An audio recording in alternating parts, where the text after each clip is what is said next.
ሰላም ጤና ይስጥልኝ ክብራትና ክብራን የቻናላችን ቤተሰቦች እንዴት ቆያችሁልን?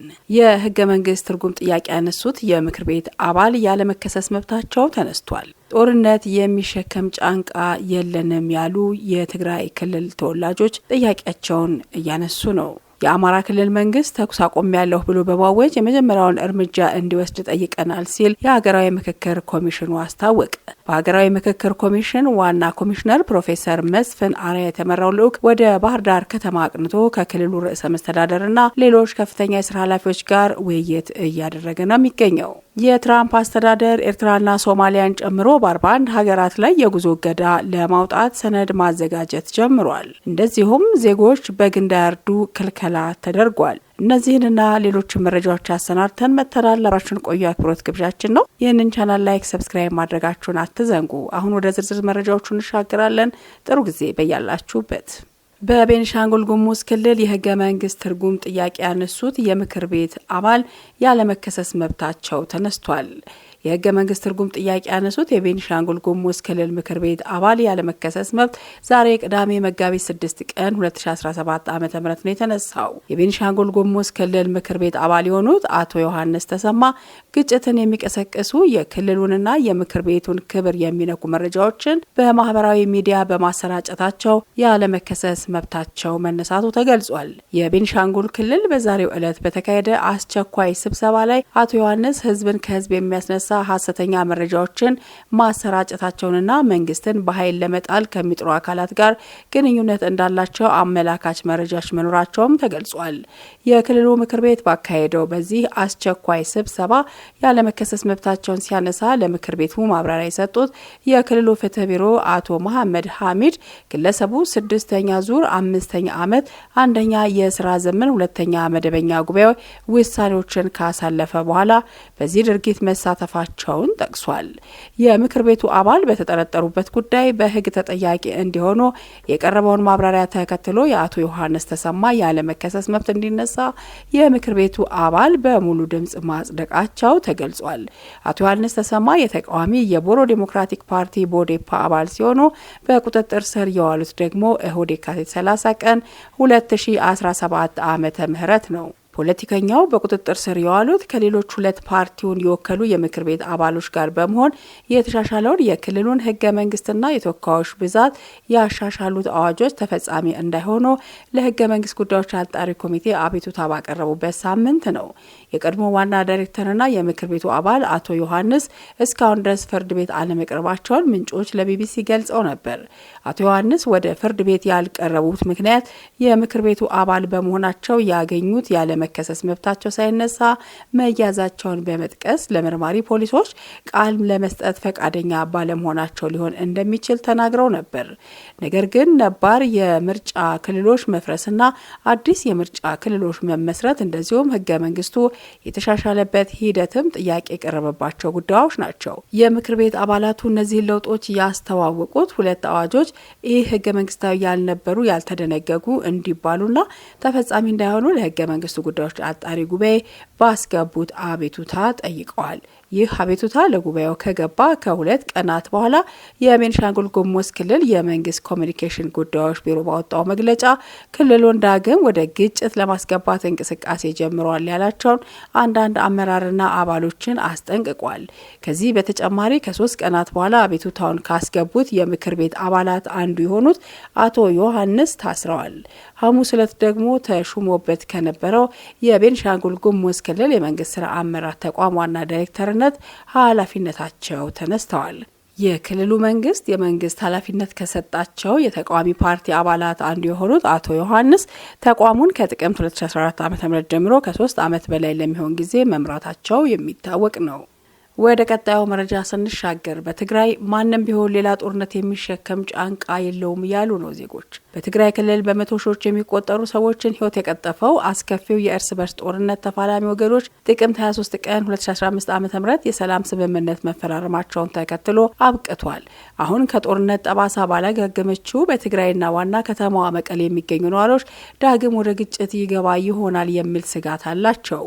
በመቀሌ ከተማ ህዝቡ የከፋ ነገር ከመጣ በሚልም እየተዘጋጀ እንደሚገኝ እየተገለጸ ነው። የሸቀጣ ሸቀጥ እቃዎች ዋጋ እየናረ መምጣቱን ተከትሎ ሸማቾች ለክፉ ጊዜ በሚል ሸመታ ላይ ተጠምደዋል።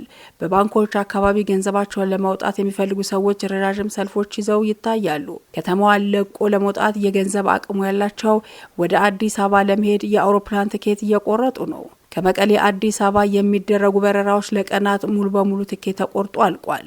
አንድ ነዋሪ ለቢቢሲ ይህ ሁሉ የሚሆነው ከጭንቀት የተነሳ ነው ይላል። ትግራይ ለ2 ዓመታት የዘለቀውና የግማሽ ሚሊዮን ሰዎች ሕይወትን ቀጥፏል ተብሎ የሚገመተው አስከፊው የእርስ በርስ ጦርነት ማዕከል ነበረች። በ2015 ዓ.ም ጥቅምት ወር መጨረሻ ላይ ሁለቱ ዋና ተፋላሚ ኃይሎች የኢትዮጵያ ፌዴራል መንግስትና ህዝባዊ ወያኔ ሓርነት ትግራይ ህወሓት የሰላም ስምምነት መፈራረማቸውን ተከትሎ አፈሙዞች ዝም ማለት ችለዋል። ይህም ምርጫ እስኪደረግ ድረስ ክልሉን እንዲመራ ጊዜያዊ አስተዳደር እንዲቋቋም አስችሏል። ነገር ግን ከቅርብ ወራት ወዲህ በህወሓት ውስጥ ባሉ ከፍተኛ አመራሮችና በትግራይ ጊዜያዊ አስተዳደር መካከል የስልጣን ሽኩቻ እየጨመረ መጥቷል። ጊዜያዊ አስተዳደሩ አንዳንድ የህወሓት ሰዎችን ስልጣን በኃይል ለመንጠቅ ሞክረዋል ሲል ይከሳል። ሁለቱም ወገኖች አንዳቸው ሌላቸውን ከውጭ ተዋናዮች ጋር ይሰራሉ በሚል ይካሰሳሉ። አሁን በ2015 የተፈረመው የሰላም ስምምነት ሊፈርስ ይችላል። አልፎ ተርፎም በኢትዮጵያና በጎረቤት አገር ኤርትራ መካከል ቀጥተኛ ግጭት ሊፈጠር ይችላል የሚል ስጋት ተከስቷል። የኤርትራ መንግስት በትግራይ ጦርነት ወቅት የኢትዮጵያ መንግስት በመደገፍ በቀጥታ ወታደሮቹን በማሰማራት ተሳትፏል።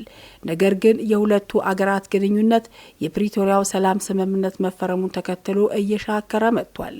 በመቀሌ ከተማ ነዋሪዎች ቀጣይ ግጭት ይቀሰቀሳል በሚል ስጋት ገብቷቸዋል።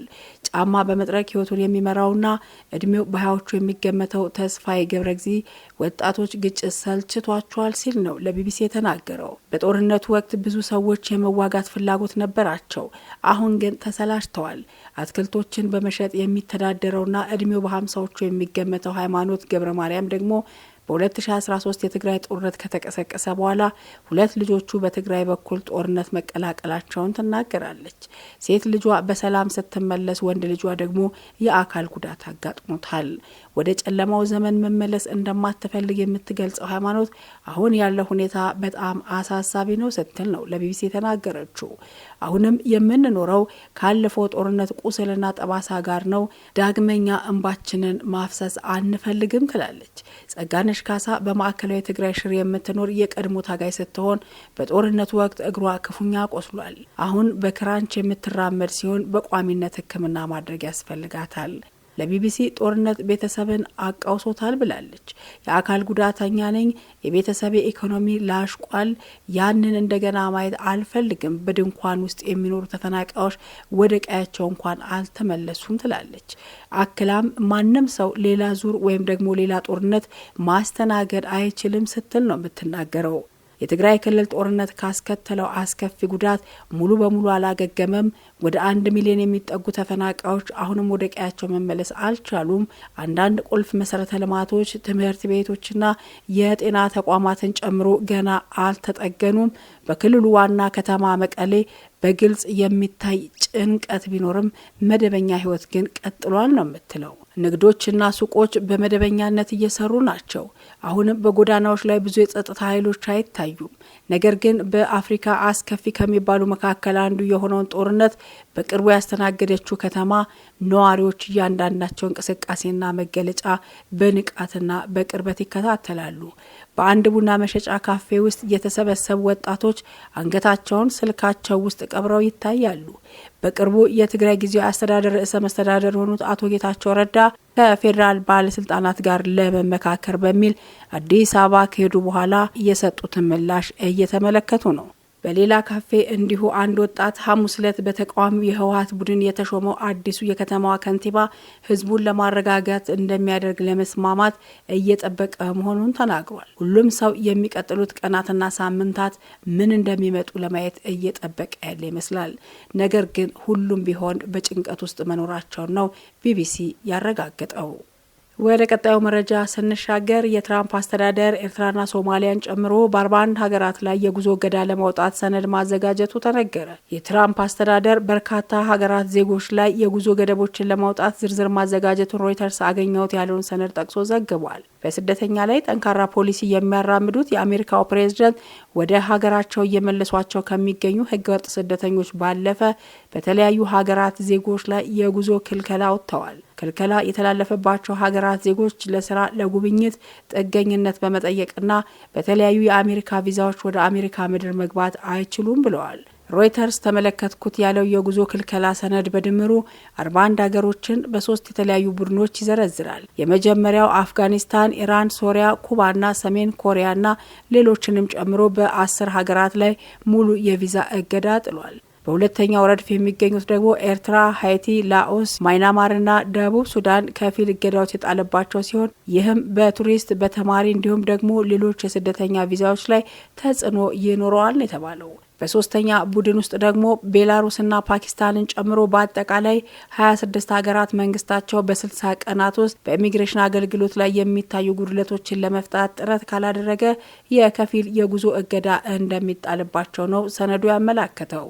ይህ የትራምፕ የጉዞ እገዳ በ2018 በጠቅላይ ፍርድ ቤቱ ከመጽደቁ በፊት ለረጅም ጊዜ ተይዞ እንደነበር ይታወሳል። ትራምፕ በጥር 20 ከፈረሟቸው የስራ አስፈጻሚ ትዕዛዞች መካከል ወደ አሜሪካ የሚገባ ማንኛውም የውጭ አገር ዜጋ ለብሔራዊ ደህንነት ስጋት አለመሆኑን ለማረጋገጥ የተጠናከረ ማጣራት እንዲደረግበት የሚጠይቀው መመሪያ ይጠቀሳል። በዚህ መመሪያ ላይ በመረጃዎቹ ጉድለትና በተለያዩ ምክንያቶች በከፊልና ሙሉ በሙሉ ወደ አሜሪካ ከመግባት መታገድ የሚገባቸውን ሀገራት ካቢኔው እስከ መጋቢት 21 እንዲያቀርብ ታዟል። ከዚሁ ጋር በተያያዘ አሜሪካ የደቡብ አፍሪካ አምባሳደርን ከሀገሯ አሰናብታለች። የዓለማችን ቁጥር 1 ልዕለ ሀያል ሀገር የሆነችው አሜሪካ የደቡብ አፍሪካ አምባሳደርን ዋሽንግተንን ለቀው እንዲወጡ ትዕዛዝ አስተላልፋለች። የሀገሪቱ ውጭ ጉዳይ ሚኒስተር ማርኮ ሩቢዮ በትዊተር ገጻቸው ወይም ደግሞ በኤክስ አካውንታቸው ላይ ባሰፈሩ ጽሑፍ እንደተናገሩት ከሆነ በዋሽንግተን የደቡብ አፍሪካ አምባሳደር እዚህ አይፈለጉም ብለዋል። በአሜሪካ የዋሽንግተን አምባሳደር ኢብራሂም ራሱል ደቡብ አፍሪካ ካሏት አንጋፋ ዲፕሎማቶች መካከል አንዱ ሲሆኑ ከ2010 እስከ 2015 ድረስ በዋሽንግተን የደቡብ አፍሪካ አምባሳደር ሆነው አገልግለው ነበር። በድጋሚ ከ25 ጀምሮ ሀገራቸውን በአምባሳደርነት እንዲያገለግሉ ተሹሞ የነበሩት አምባሳደር ራሶል ከፕሬዝዳንት ትራምፕ አስተዳደር ጋር ግጭት ውስጥ ገብተዋል። አምባሳደሩ ከሰሞኑ በበይነ መረብ በተካሄደው አንድ ሴሚናር ላይ ፕሬዝዳንት ትራምፕ የነጭ የበላይነትን ለማንገብ የሚሰራና መድሎች እንዲኖሩ የሚሰራ ፖለቲከኛ ነው የሚል አስተያየት ሰጥተዋል። ይህንን ተከትሎም አምባሳደር ራሱል በአሜሪካ መቆየት የሚያስችላቸውን የዲፕሎማሲ ፈቃድ የተሰረዘ ሲሆን ወደ ሀገራቸው እንዲመለሱ ተነግሯቸዋል ሲል ቢቢሲ ዘግቧል። የደቡብ አፍሪካ ፕሬዝዳንት ጽህፈት ቤት በጉዳዩ ዙሪያ ባወጣው መግለጫ በውሳኔው ማዘኑን ገልጾ ከአሜሪካ ጋር ጥብቅና የጋራ ተጠቃሚነት ያለው ወዳጅነት ለመመስረት እንደሚሰራ አስታውቋል። አሜሪካ የሀገራትን አምባሳደር የማባረር ልምድ የሌላት ሲሆን በተለይም ከቀዝቃዛው ጦርነት ጊዜ ጀምሮ ሹክቻ ውስጥ ከነበረባቸው ሩሲያና ሌሎች ሀገራትን አምባሳደሮች አላባረረችም ነበር። የፕሬዝዳንት ትራምፕ አስተዳደር በደቡብ አፍሪካ ላይ ጫና ያሳደረው የነጮችን መሬት እየቀማች ነው በሚል ነው። ደቡብ አፍሪካ ግን ይህንን ክስ በተደጋጋሚ ውድቅ አድርጋለች። በመጨረሻም ዜጎቿ በግ እንዳያርዱ የከለከለችን ሀገር ጉዳይ እንመለከታለን። ሰሜን አፍሪካዊቷ ሀገር ሞሮኮ ለ7ኛ ተከታታይ ዓመታት በድርቅ የተመታች ሲሆን ይህንን ተከትሎ ሀገሪቱ ካሏት እንስሳው 38 በመቶ ያህሉን አጥታለች። የሀገሪቱ ንጉሥ 4ኛ ለሕዝባቸው ባስተላለፉት መልእክት ዜጎች በግ ከማረድ እንዲቆጠቡ ትዕዛዝ አስተላልፈዋል። በሞሮኮ ከሁለቱ የእስልምና እምነት በዓላት መካከል አንዱ የሆነው የኢድ አልአድሃ በዓል የእምነቱ ተከታዮች በዓሉን በግ በማረድ ነው የሚያሳልፉት። ይህንን ተከትሎ የፊታችን ሰኔ ወር ላይ በሚከበረው የኢድ አልአድሃ በዓል ላይ አማኞች በግ ከማረድ እንዲቆጠቡ ትዕዛዝ ማስተላለፋቸውን ቢቢሲ ዘግቧል። ድርቁን ተከትሎ በሞሮኮ የስጋ ዋጋ ከፍተኛ ጭማሪ ያሳየ ሲሆን ከውጭ ሀገራት ተገዝተው ለሚገቡ የስጋና ተያያዥ ምርቶች ላይ የተጣለው ቀረጥ እንዲነሳም ተደርጓል። ገበያውን ለማረጋጋት ሲባልም 100,000 በጎችን ከአውስትራሊያ ያስገባችው ሞሮኮ ዜጎቿም የስጋ አጠቃቀማቸውን እንዲቀንሱ በማድረግ ላይ ትገኛለች። ሞሮኮ ባለፉት 30 ዓመታት ውስጥ የምታገኘው ዓመታዊ ዝናብ መጠን በ53 በመቶ ቅናሽ ያሳየ ሲሆን ላለፉት 7 ተከታታይ ዓመታት ድርቅ አጋጥሟታል። አሁን በስልጣን ላይ ያሉት ንጉስ መሐመድ 4ኛ አባት ሐሰን 3ኛ በፈረንጆቹ 1966 ተመሳሳይ የድርቅ አደጋ ሲያጋጥማት ዜጎች በግ ከማረድ እንዲቆጠቡ ተመሳሳይ ትዕዛዝ አስተላልፈው ነበር። ሀገሪቱ አሁን ያጋጠማት የልማትን ድርቅ ጉዳት ለመከላከል ውሃ በኮታ በማከፋፈል ላይ ስትሆን የግብርና ስራዎች ደግሞ ክፉኛ ከተጎዱ የስራ ዘርፎች መካከል በዋነኝነት የሚጠቀስ ሆኗል። ክቡራትና ክቡራን አድማጭ ተመልካቾቻችን ለሰዓቱ ያዘጋጀናቸው መረጃዎች በእንዲህ መልኩ ተጠናቀዋል። ይህንን ቻናል ላይክ፣ ሰብስክራይብ ማድረጋችሁን አትዘንጉ። በያላችሁበት መልካም ጊዜ ይሁንላችሁ። ቸር ይቆየን።